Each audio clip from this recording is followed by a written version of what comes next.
Miriam, qué gusto saludarte, qué gusto verte. Estamos Igualmente. platicando aquí el contexto, Miriam, Luis Alberto Viveros y yo, que estamos ahorita aquí en el programa, Luis Alberto, ¿qué tal? sobre, Buenas noches. sobre la estafa maestra. Platícanos un poquito de cómo nace esta investigación desde que empezó y más o menos cuáles han sido las consecuencias que ha habido y en dónde estamos parados en este momento, Miriam.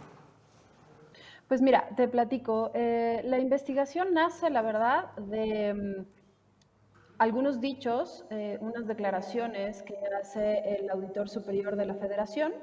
En ese entonces, Juan Manuel Portal, antes de la administración actual, y en ese entonces el auditor aseguró varias veces que había algunas irregularidades dentro de las universidades. Él había detectado en informes previos que el gasto que hacían las universidades estaba ejerciéndose de una manera, él decía, irregular.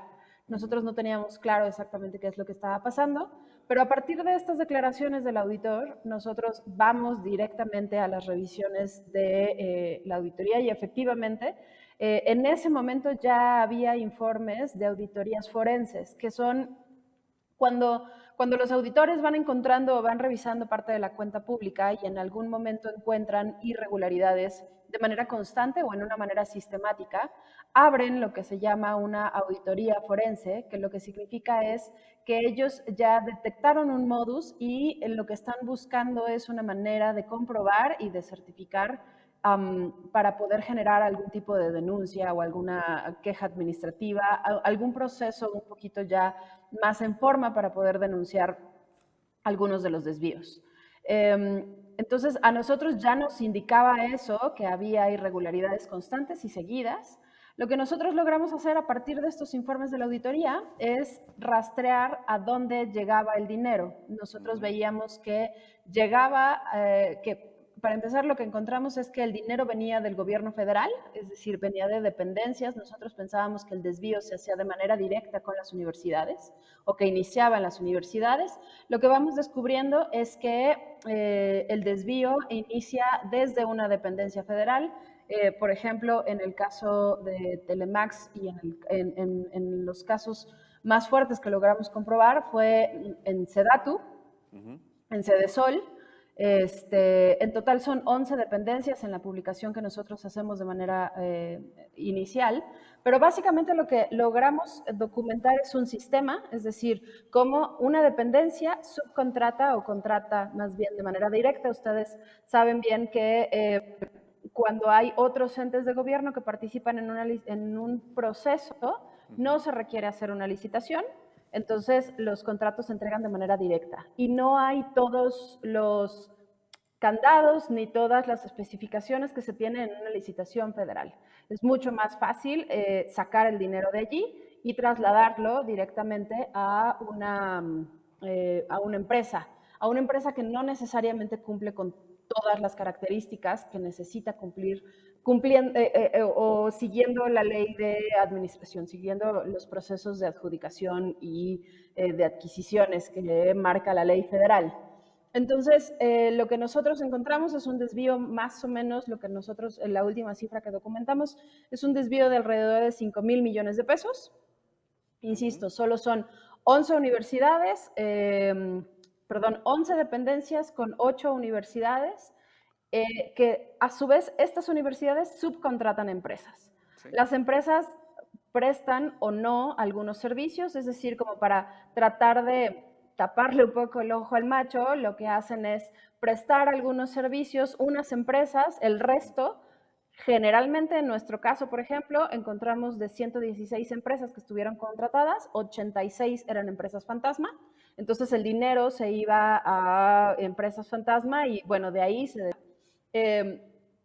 Lo que pasa ahí es que pues las dependencias, lo que descubrimos después en la publicación original no está plasmado, pero fuimos siguiendo todavía un poco el rastro del dinero y lo que encontramos es que funcionarios de las dependencias federales, por ejemplo, en el caso de Sedatu y de Sedesol, estuvieron involucrados el oficial mayor y algunos de sus subalternos.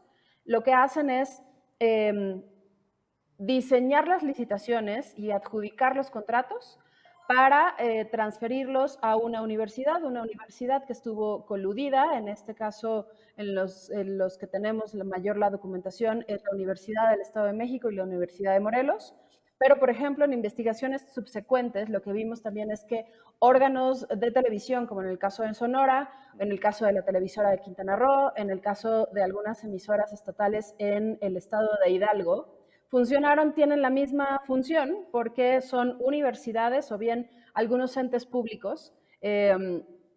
Por ejemplo, el ISSSTE con las tiendas del ISSSTE, Super ISSSTE, también es una entidad y es un modelo que hemos encontrado que también funciona para hacer este desvío de dinero.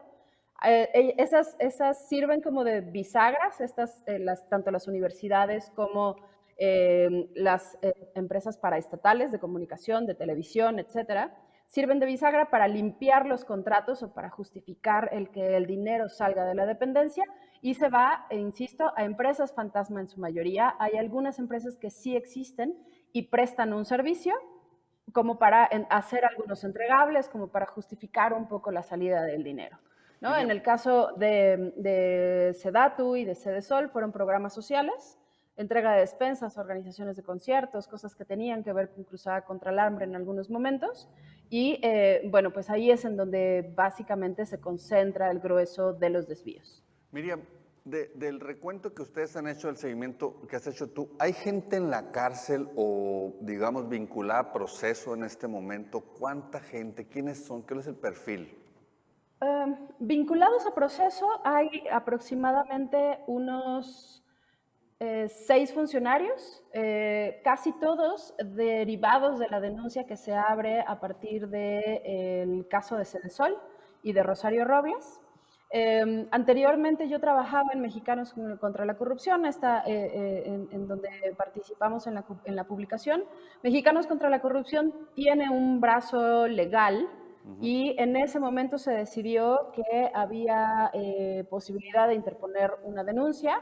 Se hace la denuncia y es curioso, a partir de esta denuncia que se presenta, se presentó durante el gobierno de Enrique Peña. La verdad es que quedó un poco congelada, no pasaba nada, no se le daba vista por parte del juez, etcétera. Y esta es la denuncia que deriva en la detención de Rosario Robles. La verdad, los motivos por los cuales queda presa Rosario Robles no tienen casi nada que ver con un asunto delictivo o con que realmente se castigue la cadena pues de corrupción o este sistema de desvío. Difícilmente hay un delito que tenga que ver con el castigo en torno a la estafa maestra. En realidad a Rosario Robles solo se le acusa de omisión de supervisar de algunas de sus funciones que tienen que ver como funcionaria federal en ese entonces. El resto de los procesados, por ejemplo, Emilio Cebadúa, que fue el oficial mayor y en realidad también en donde hemos podido documentar que fue uno de los principales promotores de este sistema, incluso algunos de sus subalternos son accionistas de algunas de las empresas fantasma que recibieron el dinero, o bien son accionistas de las empresas que fabricaron los entregables para justificar los trabajos. Él tiene un criterio de oportunidad, él no está siendo procesado como tal, su figura es otra. Aparentemente, o digamos en algunos de los procesos, lo que se ha dicho es que él ha aportado algunas pruebas que podrían vincular a Rosario Robles. Sin embargo, Rosario Robles tampoco está siendo juzgada por estos delitos de desvío en específico. Bueno, Algo que nosotros si comentábamos es que... Si no hay muchos vinculados, pues menos hay dinero recuperado, me imagino. No, y eso que mencionas es un dato interesante. La Secretaría de la Función Pública y la Auditoría Superior de la Federación tienen algunas carpetas en donde administrativamente han hecho un seguimiento de los contratos, de las facturas que se firmaron y han estado buscando o intentando que se devuelvan aproximadamente administrativamente unos 2,000 millones de pesos. De malas facturaciones, donde no hubo justificación de entrega del dinero, donde incluso, por ejemplo, se sancionaban algunos contratos en donde se había firmado primero la factura con la que se pagaba un contrato y posteriormente se había firmado el contrato que justificaba esa factura, pero el dinero ya había salido. Administrativamente, insisto, se trataban de encontrar o de rastrear cerca de 2.000 millones de pesos. Evidentemente, el dinero sigue faltando, las observaciones siguen abiertas y no hay manera de rastrear parte de los recursos que tienen ya señalados de haberse desviado desde 2015. Tienen ustedes un trabajo muy complejo, muy profundo de investigación, muy encomiable, se los reconoce desde que lo dieron a conocer. Sin embargo, yo quisiera saber el sentir de ustedes en este momento, cuando en este país, con una administración que supuestamente combate la corrupción, pues la principal figura está en la cárcel por una licencia falsa, los demás están en libertad, no hay dinero recuperado, seguimos como el país 124 de 180 en el mundo en materia de corrupción, y la principal crítica a partir de este trabajo de análisis que se hace sobre el tema de corrupción es pues que no se actúa, que no se procesa y que no se recupera lo robado. ¿No es de pronto un ejercicio casi utópico? Sí, muy profundo, muy investigado, muy comprobado, pero miren dónde estamos, ¿no? Después de cuánto tiempo.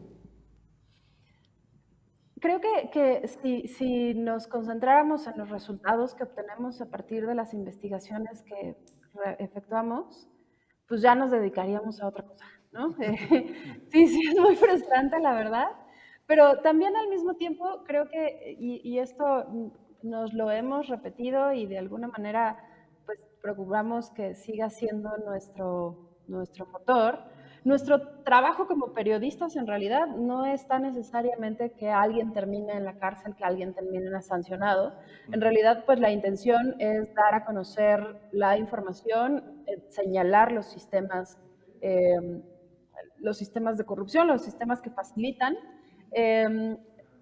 Quizá mi queja sería que esta administración, como bien dices, que tiene muy enarbolado el discurso anticorrupción, no ha hecho nada para eliminar las disposiciones legales que permiten hacer esta adjudicación directa y esta triangulación, por ponerlo de alguna manera, de los recursos. Es decir, la ley de adquisiciones sigue exactamente igual. El artículo primero sigue permitiendo una firma de acuerdos o de convenios entre dependencias y los excluye de muchas cosas contractuales. Es decir, no tienen que cumplir ciertos requisitos, no tienen que participar más de un número de empresas, no tienen que tener cierta antigüedad ni comprobar que hayan prestado servicios anteriormente.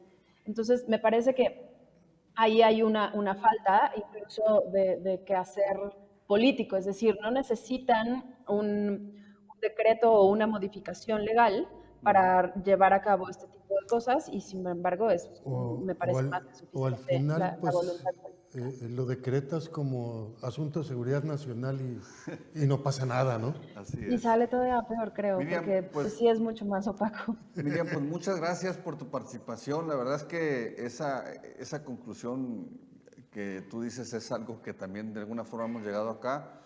Ahí están las pruebas, están los elementos, están las investigaciones. No nos toca a los periodistas vincular proceso ni seguirle. Son las autoridades los que tienen que hacer su trabajo. Y pues bueno, la aportación a final de cuentas de parte de ustedes en su momento como en Mexicanos contra la Corrupción, Animal Político, pues ahí está. Finalmente está visibilizada. Ojalá que por lo menos se pongan los candados para que no vuelva a suceder, ya que no va a haber castigos, por lo menos que se pueda evitar de nuevo. Miriam, muchísimas gracias. Sabemos que es tarde. Saludos ahí al tremendísimo Omar y familia y al bebé. Bueno, ya no está tan bebé. Les mando un abrazo y espero verlos pronto, Miriam. Muchas gracias. Felicidades. Claro que sí, con muchísimo gusto. Muchas gracias. Estamos en contacto. Un saludo Hasta a todos. luego. Muchas gracias. Gracias.